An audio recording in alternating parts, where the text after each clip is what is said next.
আমি সৌরভ নস্কর, আমার মা শ্রীমতী চন্দ্রকোনা নস্কর, হাওড়া জেলা অন্তর্গত নিবাসী আমরা। তন্ময়দা আমাদের আমাদের একটা ট্রিটমেন্ট করতে এসেছিল, হিলিং করার যে ট্রিটমেন্টটা মায়ের যে অনুভূতি মা সেটা বলবে, তার আগে আমার যেটা অনুভূতি আমি সেটা বলছি। বেশ শরীর আগের থেকে ফ্রি লাগছে, একটা মানে একটা কোনো জড়তা ভাব যেন কেটে গেছে, এরকম একটা ফ্রিনেস লাগছে, শরীরটা যেন একটু হালকা রিচার্জ হয়ে গেছে এরকম।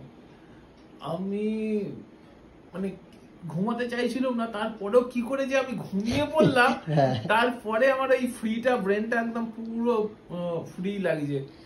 এটা তো আমার অনুভূতি, আর মায়ের অনুভূতিটা মা বলবে। হ্যাঁ, আমারও শরীরটা খুব মানে ফ্রি লাগছে, করার পরে খুব ভালো লাগছে।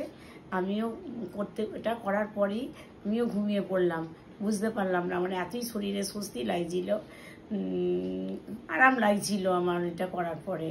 হ্যাঁ, আর ওই কিছু ওই ফিলটা পেয়েছেন হাতে, যেটা আমি আপনাকে ফিল করেছিলাম, ওরা ফিল পেয়েছেন তো হাতের মধ্যে? ওটা কিরকম ছিল, মানে ফিলটা কেমন ছিল? ওটা একটা হালকা তরঙ্গ টাইপের, হালকা এটা পেয়েছি, ফিলটা পেয়েছি। এর আগে কোনোদিন এরকম পেয়েছেন? কারণ মানে কারোর হাতে কি এরকম পেয়েছেন? না না, আর এরকম কারোর সঙ্গে আমরা ট্রাইও করিনি, এই সম্পর্কে জানতামও না। আর মানে আমি একটা জিনিস বলছি, যেটা হচ্ছে মেডিসিন খেয়ে কি এরকম কি অনুভূতি পাওয়া যায় শরীরের মধ্যে? এরকম ফিলটা হয় না তো? মেডিসিন খেয়ে কি হয়? প্যারাসিটামল খেয়ে রিল্যাক্স হওয়া যায়, ফিল হয়, কিন্তু এটা যেন একটা ন্যাচারাল ভাবে, তার তো বেনিফিট আলাদাই। ঠিক আছে, থ্যাংক ইউ আমাকে ফিডব্যাক দেওয়ার জন্য, ধন্যবাদ।